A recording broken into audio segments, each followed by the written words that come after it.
Olá pessoas, este é mais um vídeo meu aqui na internet.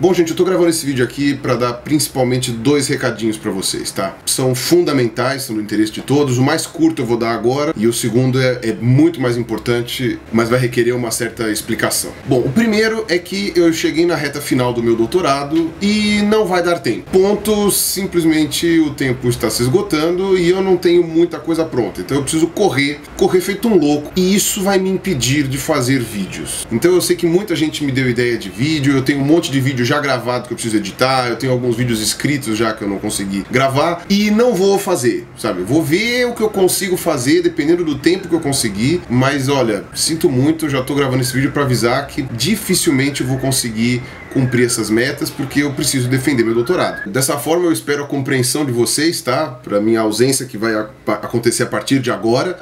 Pode ser que ela não seja uma ausência total, eu vou tentar ver se eu consigo gravar uma ou outra coisa. Provavelmente vão ser vídeos simples, tá? Apenas com reflexões, não vão ser vídeos que eu precise pesquisar, porque eu não vou ter tempo de fazer isso. E talvez eu coloque um vídeo ou outro no ar nesses meses que vão se passar, só pra não deixar o canal morto. Já aviso que vai ser difícil, não me deem novas sugestões, ou se vocês derem novas sugestões, estejam cientes de que provavelmente elas só vão ser realizadas no ano que vem. E se acontecer alguma emergência realmente grave, aí eu abro uma exceção. Mas, em geral, não contem comigo mais a partir de agora, nos próximos meses, tá?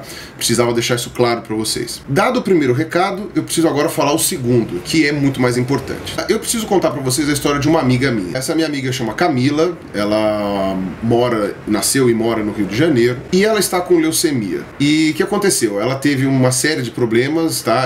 Assim, azar, sabe? Ela foi a escolhida da escolhida da escolhida. Ela caiu em várias exceções. Ela teve uma contaminação por HPV. Até aí tudo bem, a maior parte da população brasileira possui HPV, mas não é por isso que a gente tem que negligenciar a existência desse vírus, tá? Ele pode gerar problemas muito sérios e, por exemplo, a vacina pro HIV, que pode evitar que você se contamine, ela é caríssima e você não tem imposto de saúde. Agora, aparentemente, eles estão estudando colocar a vacina de HPV em imposto de saúde. E o contágio com HPV é por relação sexual, basicamente. Não importa qual relação, pode ser sexo oral, pode ser sexo vaginal, sexo anal, sexo manual, inclusive dá até pra pegar com toalha, compartilhando alguma roupa íntima, dá pra pegar até da tampa da privada, apesar de que esse tipo de contágio ele é muito raro, mas ele existe. O mais comum é você pegar por contato sexual. E nem adianta usar camisinha, porque só de esfregar mesmo lá, mesmo com o plástico lá, o plástico não cobre tudo, não tem jeito. Bom, ela pegou HPV, como quase todo mundo pegou, e ela desenvolveu um câncer de útero. O HPV funciona parecido com a herpes, né? Então ela às vezes estoura na boca e é nesse momento que acontece o contágio, e às vezes ele tá tranquilinho lá no seu organismo, dependendo do seu sistema imunológico. Então existe uma porcentagem não tão baixa assim de vezes em que o HPV estoura, né? E pode gerar sim um câncer de útero. E foi o que aconteceu com ela. Ela fez quimioterapia, tratou esse câncer de útero e aparentemente ele tinha sumido. Só que aí ela caiu numa outra exceção. O câncer de útero, ele pode gerar leucemia. Então eu vou ter que explicar basicamente o que é a leucemia pra vocês e por que eu tô gravando esse vídeo, porque ele é tão importante. A leucemia basicamente é um tipo de câncer no sangue. Só que não exatamente em qualquer célula do sangue. Especialmente nas células brancas, né? Que são os glóbulos brancos, que são os glóbulos de defesa do seu organismo. O tipo mais comum de leucemia é quando o sangue perde a capacidade de produzir células brancas saudáveis. Ele apenas produz células imaturas, né, libera na corrente sanguínea células imaturas que não têm a função de defesa, não conseguem defender porcaria nenhuma e às vezes elas podem malignizar. Então por isso que a leucemia é uma doença muito grave. Tá? Existem vários tipos de leucemia, eu não vou ficar aqui entrando nesses detalhes porque nem eu estudei tanta leucemia assim pra saber quais são os tipos e tal, e nem vai dar tempo de explicar aqui. Aí, isso é uma coisa muito importante. Aonde o sangue é produzido? O sangue no nosso corpo ele é produzido dentro dos nossos ossos. Não de qualquer osso, tá? Não dentro dos ossos do crânio, por exemplo. É dentro de ossos longos. Porque o osso longo do nosso corpo, né? Ou seja, fêmur, tíbia, húmero, sabe? Rádio, una. Todos esses ossos, eles possuem um miolo. Esse miolo, ele é oco por dentro e ele possui um tecido esponjoso, meio engordurado, que é chamado de tecido hematopoiético. Hemato quer dizer sangue, né? Então quer dizer, um morcego hematófago, né? Um morcego que se alimenta de sangue, né? Um hematoma hematoma, né, quer dizer, uma mancha de sangue, e poiese, que é fabricar, né, fazer, digamos assim. Então, é o tecido que faz o sangue. Esse miolo do osso, todos os vertebrados têm. Então, por exemplo, quando você come uma galinha e você quebra o osso dela, dentro tem aquele miolo esponjoso, aquilo ali é o que a gente chama de tutano ou mocotó, tá? Ou quando você pega um osso de boi e quebra no meio, aquilo ali é o tecido hematopoético. Medula quer dizer miolo, tá? A tradução da palavra medula significa miolo, tá? Então a medula de um prédio, né, seria o miolo de um prédio na construção. A medula do osso é o meio do osso, é o miolo do osso, tá? Então é por isso. Apesar de que eu acho que é meio estranho falar medula do pão, tá? Mas enfim, essa seria uma maneira de falar. E o que acontece? O miolo dos nossos ossos é medula, tá? Só que o miolo da nossa espinha é a medula espinhal. Essa a gente ainda, infelizmente, não tem como fazer troca, transplante, essas coisas assim. A medula espinhal não produz sangue, a medula espinhal só passa nervo dentro. Agora a medula dos ossos longos, né? A medula do fêmur, do húmero, da ulna, rádio, essas coisas assim, essa medula produz o nosso sangue. Células vermelhas e células brancas. Pois bem, então a leucemia, ela atinge a formação do nosso sangue. Ela atinge exatamente o interior dos nossos ossos. E é por isso que para você conseguir tratar uma leucemia de vez, né, você tem uma cura para leucemia, é você fazer um transplante de medula óssea. Então o transplante da medula óssea não é você transplantar o meio da sua espinha, isso não tem como fazer. O transplante da medula óssea é você você injeta algumas células boas, né, dentro da medula do paciente que está com esse problema, que está com a leucemia, e aí essas células vão se reproduzindo e, com sorte, elas vão fazer com que o funcionamento do tecido hematopoético do doente volte a funcionar normalmente. Ou se não, uma cura total, pelo menos uma vida normal, né, de pacientes que tiveram um transplante de medula óssea bem sucedido. Agora, o que acontece? E esse aqui é um grande problema que eu vou ter que explicar agora, uma aulinha de biologia. Cada um de nós tem um tipo diferente de sistema de histocompatibilidade. O que é histocompatibilidade? Histo é tecido, então é compatibilidade dos tecidos. É aquilo que nós temos que faz com que nós nos reconheçamos como nós mesmos. Não mentalmente falando, estou falando do ponto de vista físico mesmo, em células, tá? Nós temos as células, né, do nosso corpo, todas elas têm uma membrana, e essa membrana tem uma série de receptores. Tá? Então eu estou simplificando bastante. Esses receptores, cada um deles reconhece outras células ou outros compostos. Esse sistema de histocompatibilidade que faz com que os nossos tecidos sejam compatíveis conosco mesmo. Quando você tem algum problema de histocompatibilidade, você gera uma doença autoimune, que às vezes pode ser terrível, né? O lúpus é uma doença autoimune. Se não me engano, aquela doença do Stephen Hawking lá, que faz ele ficar todo entrevado, é uma doença autoimune. É o corpo dele atacando ele mesmo. Mas em pessoas sem esse problema, tá? O seu corpo funciona normal. E o que acontece? O sistema de histocompatibilidade, não só em humanos, mas em mamíferos em geral, tá? E nós somos mamíferos, é um sistema muito variável, tá? Ele varia muito rápido. A chance de um mamífero de qualquer espécie encontrar um outro indivíduo de qualquer espécie que tem o mesmo sistema de histocompatibilidade é minúscula. O sistema de histocompatibilidade é um dos que evolui mais rápido, é um dos que tem a taxa de evolução mais rápido dentro das populações de mamífero.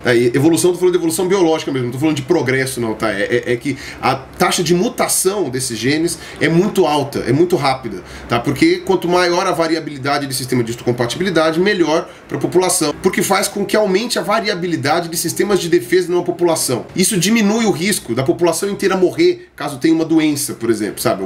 E nós humanos somos mamíferos e nós também evoluímos, então isso não é diferente na gente. Tá? O nosso sistema de histocompatibilidade ele muda muito, nós temos uma variedade enorme de sistemas de histocompatibilidade. E dentro dos sistemas de histocompatibilidade, porque histocompatibilidade pode ser tudo, né? Pode ser célula do fígado, célula da pele, célula do dente, célula da unha, né? Qualquer coisa assim. Dentro do sistema de histocompatibilidade, o que mais tem variedade genética dentro dos humanos é o sistema de histocompatibilidade de células brancas, que são chamadas de leucócitos, né? Leuco é branco, cito é célula, né? Então células brancas. Então é chamado de sistema HLA, tá? Que são antígenos leucocitários humanos. Esse é o sistema com maior variabilidade que a gente tem dentro da espécie humana. Esse gene está localizado no braço curto do cromossomo 6. Esse aqui é o cromossomo 6, tá? Então, muito prazer, cromossomo 6, ouvintes do Pirula, cromossomo 6.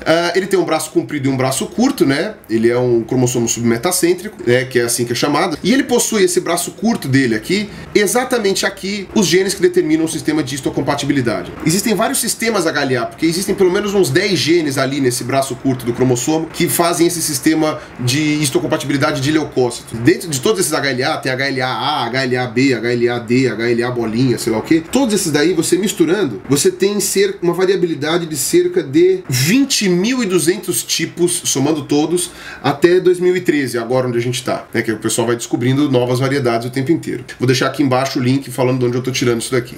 E isso porque eu não falei que a fita de DNA, ela é dupla, tá? Então o cromossomo 6, ele tem duas fitas de DNA, uma do nosso pai pai e uma da nossa mãe. Então, quer dizer, o nosso sistema de histocompatibilidade, ele é um híbrido do nosso pai e da nossa mãe. 20.240 tipos que poderiam vir da sua mãe e 20.240 tipos que podem vir do seu pai. Imagina então quantas combinações possíveis existem dentro desses 20 mil e não sei quantos. Só que não é exatamente matemática. Você tem preferência de alguns tipos, você tem variações dependendo da história populacional, né, dos seres humanos na história das suas migrações, né? Então, não é exatamente um fatorial. Mas ainda assim, o número de recombinações é muito grande. Tão grande que, em geral, estima-se que uma pessoa que precise achar outra pessoa com um sistema de histocompatibilidade igual e que não seja sua parente é de 1 para 100 mil.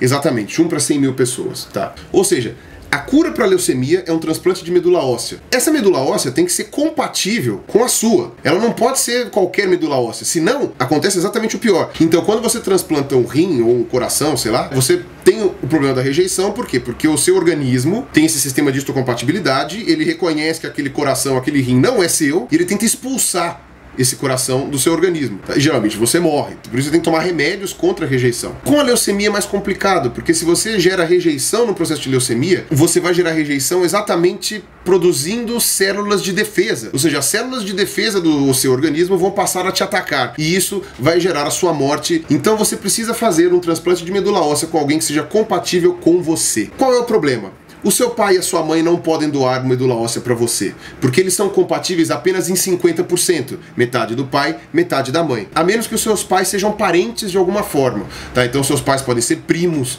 eles podem ser irmãos, você pode ser filho do seu irmão, ou outros tipos de famílias não ortodoxas que eu prefiro não pensar.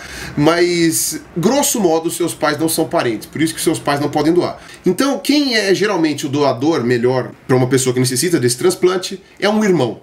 Porque, o que acontece? O seu pai, ele possui o sistema de histocompatibilidade que ele herdou ou do seu avô ou da sua avó. E a sua mãe tem um sistema de histocompatibilidade que ele herdou ou do seu avô ou da sua avó, né? No caso, os pais da sua mãe. E eles passam isso pra você. Então você pode ter o sistema de histocompatibilidade do seu avô paterno e da sua avó materna. Ou você pode ter o sistema de histocompatibilidade do seu avô paterno e do seu avô materno. Ou vice-versa. Então você tem esses 4 tipos de recombinação. Então o seu irmão tem 1/4 de chance de ser compatível com você. Quando acontece essa sorte, beleza, a vida da pessoa tá salva. Você faz um transplante de medula óssea do irmão e beleza. Esse tipo de compatibilidade vai diminuindo à medida que o grau de parentesco vai ficando menor. Então, eventualmente, algum tio ou algum primo pode ser compatível com você, mas a chance cai para menos de 10%. Se você não achar ninguém compatível, como é muito provável que aconteça, você tem que esperar um doador externo. E esse doador externo, a chance dele ser compatível é 1 para 100 mil. É essa daí, né, dentro desses 20.240 possibilidades que existem. É muito difícil você achar uma pessoa que tem a mesma variedade do gene que você. Por isso que é tão difícil de você achar um doador na população. Isso varia dependendo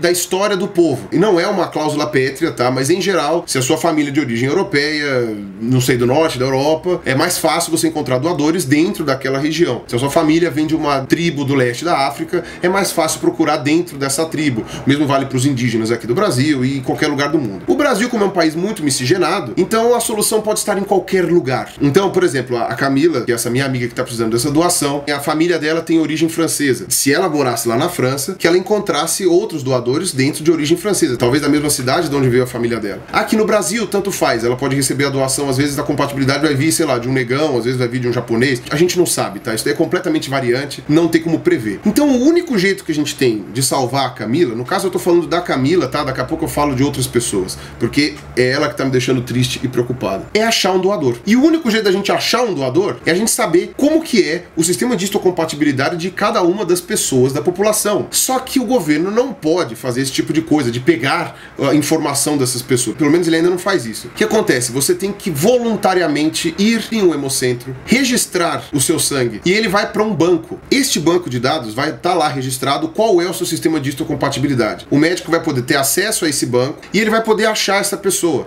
E vai falar, olha, a gente tem um doador para o seu sistema de histocompatibilidade. A gente chama ele doa para você e você está vivo. Só que para para isso as pessoas têm que se cadastrar. O Brasil tem cerca de 200 milhões de pessoas. Todas elas podem ser doadores em potencial para alguma pessoa em potencial que esteja com leucemia. O número de pessoas com leucemia é muito restrito no Brasil, ainda bem, espero que não cresça. Mas o número de doadores é menor ainda, e não deveria ser assim. Pelo que eu vi no site do Drauzio Varela, eu vou citar algumas informações que eu peguei do site dele, e aqui embaixo eu vou colocar o link, tá? Pelo que eu vi, o Brasil tem um banco de dados de cerca de 45 mil pessoas. Para uma população de 200 milhões, isso é ridículo. Isso é menos de 1%. Na verdade, é menos de 0,5%. Quando uma pessoa fica com leucemia aqui no Brasil, ela praticamente senta e chora, porque ninguém vai lá para fazer um cadastro de doação. E ainda por cima, tem gente que faz o cadastro, chega na hora, precisa do doador e a pessoa não quer doar, porque ainda por cima ela tem uma ignorância com relação ao sistema e a como que é feito essa doação. Então, eu vou explicar aqui para vocês em poucas linhas, tá? Todos os lugares do Brasil possuem um centro que cadastra doadores de medula óssea, que é o chamado de REDOMA, tá? Que é Registro de Doadores de Medula Óssea. Quando você se cadastra lá, você entra para essa lista de doadores possíveis. Quando aparece uma pessoa que precisa dessa doação, você não precisa necessariamente viajar até o lugar onde vai ser o transplante. Você pode ir no lugar da onde você fez o seu cadastro, eles podem no hospital retirar a amostra que precisa, essa amostra é enviada num saquinho congelado ou, sei lá, conservado de alguma forma, até o lugar em que você precisa da doação. Então, por exemplo, se alguma pessoa que estiver assistindo esse vídeo fizer o cadastro e tiver um sistema HLA compatível com o da Camila e a pessoa mora, sei lá, no Amapá, ela pode fazer a doação sem ter que vir até São Paulo ou até o Rio de Janeiro. Ela pode simplesmente pegar e doar lá no Amapá, eles fazem essa coleta e ele é mandado de avião pra cá, né? E aí o transplante acontece aqui. O número de pessoas que precisam de uma medula óssea é muito baixo, perto do número da população.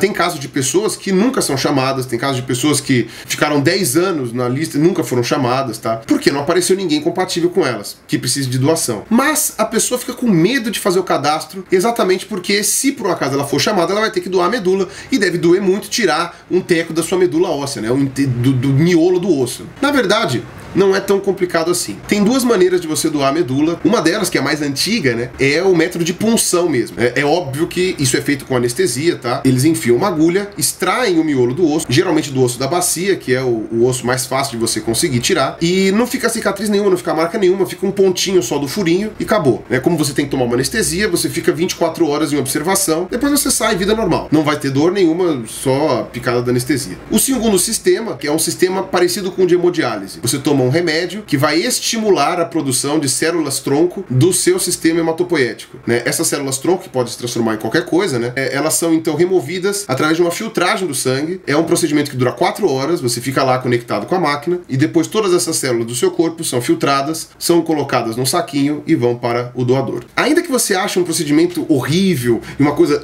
você está salvando uma vida. Eu fiquei muito assustado com a quantidade minúscula de pessoas que se cadastram, mas para você conseguir achar um doador, você precisa de números, você precisa de gente para doar. Eu e o Fábio Lugar, né, que escreve o blog Requeliano, que eu sempre comento dele, vou deixar aqui embaixo também o link pro blog dele, também é amigo da Camila, e a gente foi lá nos cadastrar para ser possíveis doadores de medula. Não demorou mais do que 20 minutos para fazer o cadastro dos dois e retirar o sangue. Aqui em São Paulo, o único lugar de cadastramento é na Santa Casa de Misericórdia, que fica ali no bairro de Genópolis, tá? Perto do metrô Santa Cecília. Não é dentro da Santa Casa, tá? O hemocentro da Santa Casa fica na rua Marquês de Itu, que é uma das laterais da Santa Casa, tá? Se você tá vindo do metrô Santa Cecília, é depois que você já passou a Santa Casa. Se você tá vindo no sentido do Mackenzie, é antes de você atravessar para ir para Santa Casa, né? A Marquês de Itu é uma antes. É lá que você faz a doação, é uma escadinha que você desce à esquerda, faz o cadastro, é rapidinho, você vai preencher uma ficha, vão pegar teus dados, né? Sobe, vai lá e retira uma amostra de sangue. Bom, e aí então o lugar tá pronto para fazer para o cadastro de medula óssea. O que você sente? Que acabei de lembrar que eu não gosto muito de agulhas. Eu também não. Eu só vou lembrar disso daqui a pouco. Tudo bem. Bom, beleza. Você quer olhar pra mim também para se sentir mais confortável? Não. Não, tudo bem. Eu entendo isso. A agulha é maior do que ela parece. Sim, vai doer mais do que isso. Não, não doeu nada. Minha mãe me convenceu, minha mão é leve. Tá. É só pra você me beliscar antes, que aí beliscam dói mais. Né? É verdade. Bom, vou olhar pro lado de lá.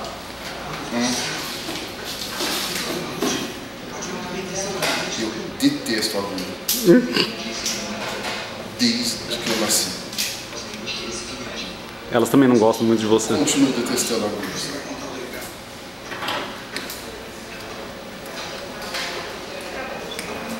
Sim,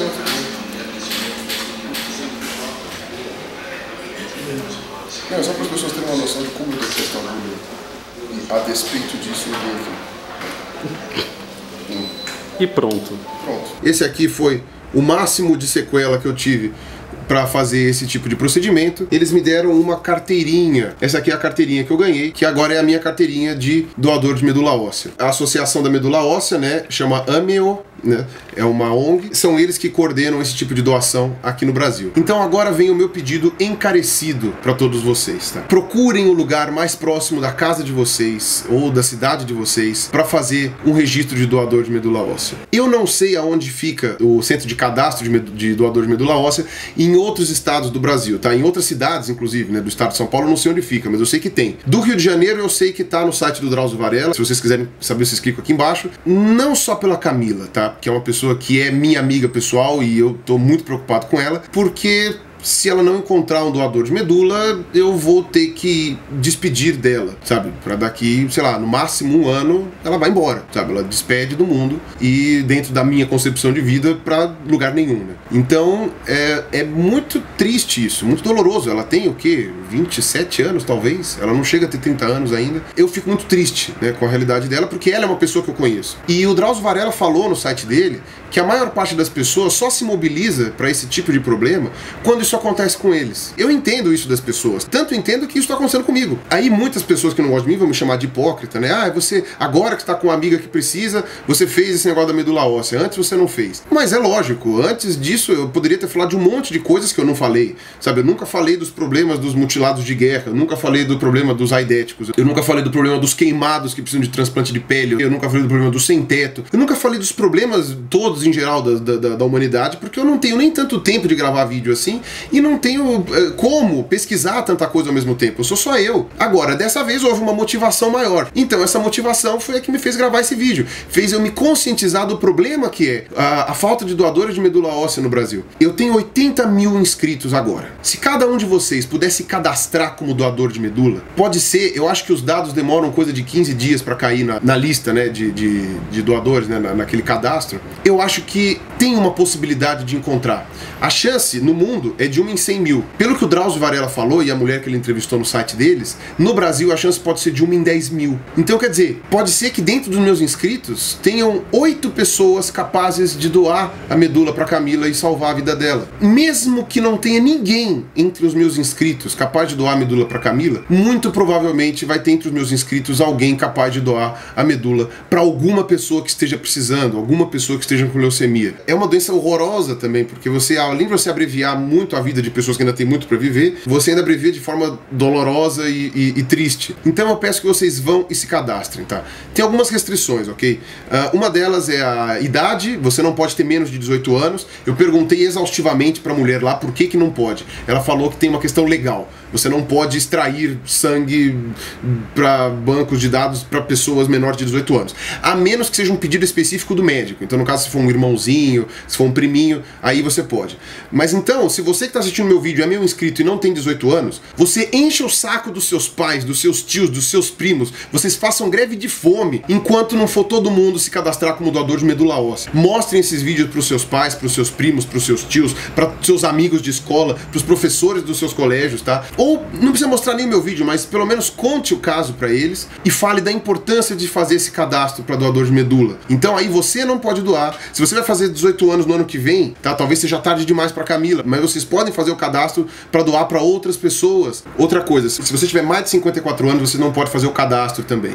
A mulher me explicou lá por quê. Porque depois dos 65, você não pode mais doar medula óssea, porque pessoas idosas têm uma diminuição da produção de tecido hematopoético. Então elas precisam da medula óssea mais do que a pessoa que está doente. Então não dá para uma pessoa dessa idade doar. E como eles guardam esses registros até a pessoa ter 60 anos, pelo menos 54 anos é o limite que você tem para se cadastrar. Porque aí com 54 anos ainda tem aí, vai, uns 6 anos, até um pouco mais, vai, quase 10 anos, que você pode esperar para poder ser chamado. Mas qualquer pessoa entre 18 e 54 anos pode doar. Então se você tem família com pessoas nessa idade, por favor, vão lá e façam o cadastro em qualquer lugar do Brasil em que vocês morem. Se vocês moram fora do país e assistem meu canal, vocês peçam para os parentes de vocês que moram no Brasil para irem lá fazer esse cadastro, tá? Implorem, ou, sei lá, digam que nunca mais vão visitar eles se eles não fizerem isso, não sei, inventem qualquer história. Se vocês têm uma empresa, se vocês são dono de uma empresa, vocês organizem mutirão de funcionários para ir lá fazer o cadastro. Se você é um funcionário de uma empresa, convença o seu chefe e leve seus colegas para ir lá fazer a doação. Se vocês estudam numa faculdade, levem todos os seus colegas de classe e todos os seus veteranos e bichos e bichetes e professores e faxineiros e todo mundo para fazer esse cadastro. E se você gosta do Pirula e você adora o Pirula, você vai lá fazer esse cadastro para doação de medula óssea, porque aí o Pirula vai gostar mais de você, o Pirula vai ficar muito feliz com você, tá? Se você não gosta do Pirula, você também vai lá e faça esse cadastro de medula óssea, porque não é o Pirula que você vai estar salvando, você vai estar salvando a amiga do Pirula, que não tem nada a ver com isso, tá? E se você odeia o Pirula e você odeia também qualquer pessoa que seja amiga do Pirula, porque não deve prestar também para andar comigo, então vocês ainda assim vão lá e se cadastrem para doador de medula óssea, porque vocês podem salvar a vida de muitas pessoas que inclusive podem me odiar junto com você. Então façam essa força, por favor. Programem para separar um dia da semana, um dia do mês para vocês, tá? Para Camila, a contagem regressiva já começou e eu espero muito que algum de vocês possa ser um doador para ela.